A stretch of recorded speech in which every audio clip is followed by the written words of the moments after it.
Namaste and welcome to this exciting episode of Sathology Debunking Mythology।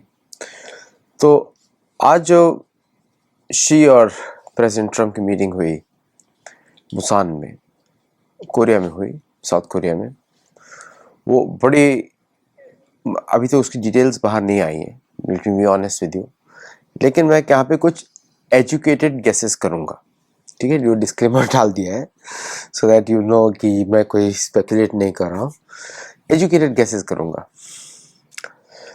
इसको जो जो चीन और अमेरिका है, ये दोनों बंधे हुए हैं कड़ियों के जैसे, संकलित है। मतलब एक नीचे जाएगा तो दूसरा उसके साथ जाएगा।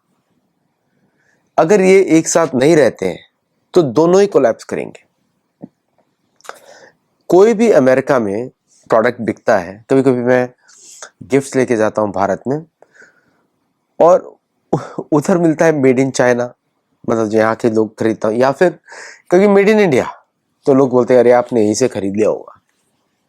But made in India premium brand है। मेड इन इंडिया क्लोथ्स में प्रीमियम ब्रांड है अमेरिका में। इससे प्राइड कि मैंने इंडिया का चीज पहना है, रेगुलर अमेरिकन के लिए। मेड इन चाइना एक रेगुलर ब्रांड है, मतलब कि सभी लोग पहनते हैं, बट गुड क्वालिटी। ऐसा नहीं कि क्वालिटी खराब होता है, क्वालिटी इज गुड। कुछ चीजों में जो क्वालिटी इज नॉट गुड वो तो रहता ही है, जो सस्ती होंगी, जो गैस स्टेशन से बिकती है वो सस्ती रहती है, लेकिन ये दोनों एक कड़ी में बंधी हुई इकोनॉमी से। ब्रिक्स जो है बहुत बड़ी होप है ब्राजील की और रशिया की। इंडिया और चाइना की बहुत बड़ी होप नहीं है, रीजन उसका कुछ और है। ब्रिक्स में भारत एक इंपॉर्टेंट पार्टनर है, चाइना भी बहुत इंपॉर्टेंट पार्टनर है। इनफैक्ट चाइना सबसे बड़ा पार्टनर है ब्रिक्स में, लेकिन फिर भी वो अभी भी कपल्ड है वेस्टर्न इकोनॉमी से। ठीक है, वेस्टर्न कॉलोनाइजेशन कभी खत्म ही नहीं हुआ। आपको लगता था कि वेस्टर्न में अंग्रेज छोड़ के चले गए, सब चला खत्म हो गया, नहीं। वो institutions, IMF, world bank, United Nations, Commonwealth, इन सब के थ्रू पूरे विश्व पे राज कर रहे हैं। ओके, और अमेरिका का या पश्चिमी देशों का पूरा रेवेन्यू आता है एशिया से। उन्होंने अपने मैन्युफैक्चरिंग को चाइना में शिफ्ट कर दिया और सर्विसेज को उन्होंने दुनिया में डिस्ट्रीब्यूट कर दिया। भारत को नहीं दिया, डिस्ट्रीब्यूट कर दिया। वो तो भारतीय इंजीनियर्स ने अपने स्किल्स के बेसिस पे अट्रैक्ट किया दुनिया को, क्योंकि जो डेप्थ ऑफ अंडरस्टैंडिंग होती है और जितने भी अमेरिका के कॉम्प्लेक्स सॉफ्टवेयर्स हैं, कॉम्प्लेक्स बिजनेस प्रोसेसेस हैं, उसमें भारतीयों का बहुत योगदान है, क्योंकि भारतीय इंडस्ट्री कभी डेवलप ही नहीं हुई उस तरीके से। तो इसलिए जो आप ब्रेन ड्रेन देखते हैं भारत से, वो होता रहेगा for some time, unless atmanirbharta comes in the private sector with the research. मैं आपको बहुत एक्सपीरियंस से बता रहा हूँ। जैसे program management, project management, new products launching, वो भारत का बहुत ही कमजोर एरिया है, जबकि स्किल्स हैं, स्किल्स आ रहे हैं भारत में। भारतीय लोग ही दुनिया में जगह जगह जाके प्रोडक्ट्स बनाते हैं या फिर रिसर्चेस करते हैं। अमेरिका के टॉप प्रोफेसर्स और साइंटिस्ट में भारतीयों की गिनती होती है। अवार्ड्स भी मिलते रहते हैं रेगुलर बेसिस पे। ओके, वो उसका एक रीजन है। उसका रीजन है कि जो फ्रीडम और एक कल्चर जो चाहिए जहां पे लोग उनको वैल्यू दें, वो एक है पश्चिम देशों में। क्योंकि एक व्यक्ति आता है वहां से और उसको वैल्यू मिलती है और उसको चला जाता है। अब वो वैल्यू खत्म हो जाएगी बिकॉज ऑफ रेसिज्म, और क्योंकि अमेरिका के पास डॉलर्स नहीं बचे हैं देने के लिए, तो पहले वो अपने लोगों को देंगे, तो कॉलोनी है, कॉलोनी के लोगों को देंगे, नेटिव अमेरिकन को भी नहीं देंगे, हिस्पैनिक्स को भी नहीं देंगे, पहले वो एंग्लो सैक्सन्स को देंगे, फिर वो अफ्रीकन अफ्रीकन को देंगे, फिर बाद में बाकी सबका नंबर आता है। क्योंकि स्लेवरी के समय में वो इंटीग्रेट हो गए अफ्रीकन्स, तो वो they are part of the same society. और रिलीजन्स बेसिस पर भी उनको फोर्सिबली कन्वर्ट किया गया, तो उनका तो कोई घर ही नहीं, उनको पता ही नहीं कहाँ जाना है। कोई अफ्रीका में ढूंढना भी चाहते हैं अपने रूट्स को, नहीं ढूंढ सकते वो लोग, क्योंकि उनको चुरा लिया गया था उनके पूर्वजों को, तो उनको पता ही नहीं कौन से रूट्स हैं। जेनेटिक टेस्ट भी कराएंगे तो उसमें कोई आएगा नहीं, क्योंकि वो सारे मॉडिफाइड रहते हैं। जिसमें आउटकम पहले डिफाइन कर दिया जाता है, तो ऑटोमेटिकली जो भी आप इनपुट देंगे outcome will be as per the input you given, क्योंकि वो मॉडिफाइड टेस्ट है। It's like covid test. Covid test एक कंप्यूटराइज टेस्ट है, उसमें आप कुछ भी करेंगे तो आपको कोविड दिखाई देगा, यस और नो में कुछ दिखाई देगा। उस पर थोड़ा और रिसर्च होना चाहिए, but we see the reports of Fauci and other people, उनका रिपोर्ट टेस्टिमोनियल्स उनके जो आए थे, उधर रिपोर्टिंग हुआ था, तो उसमें वी ऑल नो किस तरह वो चलता है। ऑलरेडी प्री फैब्रिकेटेड है टेस्ट के साथ विद फाइजर, और वो कैलकुलेशंस पे चलता है कि ये स्टैंड है तो इसको कोविड ही रिपोर्ट करना है, ये स्टैंड है तो कोविड ही रिपोर्ट करना है, ये भी स्टैंड है तो कोविड ही रिपोर्ट करना है। अगर उसमें से तीनों नहीं है, कोविड नहीं है, तो उस पर तो अलग टेस्ट होगा। कमिंग बैक, तो चाइना और यूएस का अम्बिलिकल इकोनॉमी है। कोविड का सारे जो पैथोजन से जो भी डेवलप किए गए थे अमेरिका में, उसका टेस्टिंग हुआ वुहान में, इसीलिए अमेरिकन एडमिनिस्ट्रेशन ने, ओबामा ने उसको फंड भी किया। उसके बेसिस पे फाइजर और बाकी कंपनीज ने मेडिसिन भी बनाई।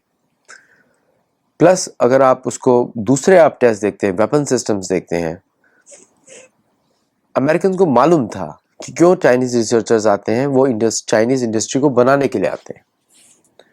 तो वो यहाँ से सीखते हैं, वापस जाते हैं, उसको बनाते हैं। भारत ने ऐसे कोई कंडीशन नहीं डाला। भारत ने अपने इंजीनियर्स को भेजा, ऑन दे ओन सिलेक्ट हुए, और भारत ने किसी ने भेजा भी नहीं, अपने ओन से लोगों ने जॉब ढूंढी, सिलेक्ट हुए और वो गए और उन्होंने सॉफ्टवेयर बनाए अपनी कंपनीज के लिए। इसलिए जो चाइना को इनोवेशन आई अमेरिका से, वो भारत में नहीं आई, भारत में राय आई, ओपिनियंस। क्योंकि भारत की जो आईटी सर्विसेज कंपनीज थी, उन्होंने सर्विसेज मॉडल पे काम किया, where they were earning money in services from American giants. ज़्यादातर यही काम चला, इसलिए you don't see any new products getting launch. China से आपको बहुत सारे प्रोडक्ट्स मिले, टेंसेंट से मिले, बाकी बहुत सारे उनके प्रोडक्ट्स चलते हैं, जिसको एक को अभी अमेरिका ने एक्वायर किया। लेकिन Bharat became a mass consumer of American social media, American technology. Microsoft अभी तो जो आना शुरू हुआ है, बट माइक्रोसॉफ्ट जो पुरानी कंपनी है, 15 साल पुरानी, 20 साल पुरानी कंपनी है, लेकिन अभी आनी शुरू हुई है भारत में बिकॉज ऑफ नायरा इंसिडेंट। लेकिन वो जो है, this is going on in China. China का इनोवेशन अमेरिका से और भारत का चल रहा है। अभी जो मीटिंग हो रही है वहाँ पे, उसके जस्ट पहले सुबह प्रेसिडेंट ट्रम्प ने ऑथराइज किया कि वो न्यूक्लियर वेपन्स बनाएंगे on mass scale to counter Chinese propaganda और compete विद रशिया।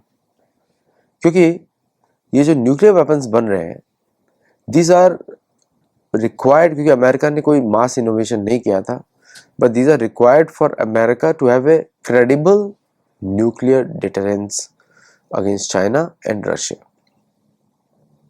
ये एक सेकेंडरी प्रोजेक्ट है, ये कोई ऐसा नहीं है कि वो नया वो बना रहे हैं, but at the same time ये बड़ा इंटरेस्टिंग हो जाता है कि when the president of United States meets president of China, उसके पहले न्यूक्लियर अनाउंसमेंट हो जाती है, because China is also ramping up there. आप जो है इस मीटिंग को don't read too much into this meeting that कि ये क्यों हो रही है मीटिंग। उसका एक मेन रीज़न है मीटिंग क्यों हो रही है, टू मतलब कुशन किया जाए, अमेरिकन इकोनॉमी को कुशन किया जाए कि when American economy is going through tough time, और ज़्यादा सरप्राइजेस चाइना की तरफ से नहीं आए। तो अमेरिका ने, ट्रम्प ने उनको थ्रेट भी दिया that yes we are going to build more nuclear weapons, testing करेंगे हम लोग। एट द सेम टाइम हम लोग आपके साथ डील करना चाहते हैं फॉर द रेयर अर्थ। क्योंकि रेयर अर्थ अमेरिका में जो एआई की कंपनीज हैं, 17% of all AI companies in the US, से 17% of the entire stock market US का जो है वो एआई से चलता है। और इसके लिए चाइना के साथ कुशन की बहुत ज़रूरत है, अदरवाइज वही हालत होगी जो मैक्सिको में होंडा की हुई है और यूरोप में बीएमडब्ल्यू और मर्सिडीज की हुई है। तीनों कंपनीज का प्रोडक्शन रुक गया है, और और अमेरिका में भी वही हाल होने वाला है for general Motors, Tesla and all other American car manufacturers. ये वही होने वाला है जो बाकी यूरोप में हुआ और मैक्सिको में हुआ फॉर द चिप्स। तो इसके लिए ये मीटिंग वॉज वेरी नेसेसरी। और क्या एग्रीमेंट होगा वी डोंट नो, क्योंकि चाइना बात कर रहा है फ्रेमवर्क की। पहले वो मोदी को बोलते थे ट्रम्प कि मोदी गुड नेगोशिएटर, अब चाइनीज प्रेसिडेंट को बोल रहे गुड नेगोशिएटर। लेकिन इससे कोई चाइना को फर्क पड़ता नहीं है। चाइना को फर्क तभी पड़ेगा जब अमेरिकन एक्सपोर्ट्स उसके जो है टू अमेरिका वो रुकेंगे। उससे चाइना को हर साल $300 बिलियन का फायदा होता है और उसकी इंडस्ट्रीज उसके ऊपर चलती हैं। मैक्सिमम प्रॉफिट चाइना का शिफ्ट हो चुका है। उसके लिए अफ्रीका और other countries are more profitable than American companies, America USA. लेकिन फिर भी वो रेवेन्यूज छोड़ना ठीक नहीं है। अब इस पे हम लोग थोड़ा सा और पीछे चलते हैं इसके इतिहास पे कि चीन को हमेशा कॉलोनाइज किया गया by Japan, by UK and other European powers, और भारत का भी वही इतिहास रहा है।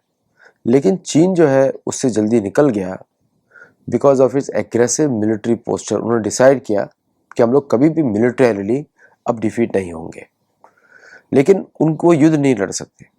तो टेक्नोलॉजी भी बहुत रिलाई करते हैं।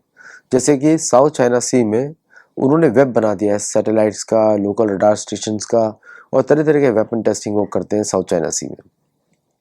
फिलीपींस के पास करते हैं, बाकी जगह करते हैं, स्प्राटली आइलैंड्स पे करते हैं। And they are building a completely defensive force. Bharat के जैसा नहीं है, भारतीय नेवी ऑफेंसिव है और भारतीय फोर्सेस भी ऑफेंसिव है, लेकिन चीन का सारा डेवलपमेंट इज डिफेंसिव। वो ज़्यादा डिफेंड करना चाहते हैं, नॉट ऑन द ऑफेंस। और अमेरिका को ये उनकी वीकनेस मालूम है, तो अमेरिका बार बार उनको टेस्ट करता रहता है। लेकिन इस बार अमेरिका को नुकसान हुआ उस टेस्टिंग में। तो ये मीटिंग इसलिए भी इम्पोर्टेंट हो जाती है कि America doesn't want to confront China in Asia Pacific. और एशिया पैसिफिक में there is no other navy which can, जिसका ऑफेंसिव पोस्चर है एशिया पैसिफिक में, इंडो पैसिफिक में, वो है सिर्फ यूनाइटेड स्टेट्स का है। दूसरा है इंडियन नेवी। इंडियन नेवी अपने एरिया में ऑपरेट करती है, बट यहाँ पर भी अमेरिकन बेस है, वहाँ पर भी अमेरिकन बेसिस है, फिर दूसरी जगह भी अमेरिकन बेसिस है। ये सारे बेसिस को जो अल्टीमेटली ट्रम्प चाहते हैं कि पीस ट्रीटीज हो जाए, तो वो सब जगह से विड्रॉ करें, क्योंकि वो बैलेंस शीट देख रहे हैं। ये बैलेंस शीट में बिल्कुल भी सर्वाइवेबिलिटी नहीं लिखा हुआ है, because there is no money to serve. तो ये इंपॉर्टेंट डिस्कशंस हो सकते हैं टुमारो।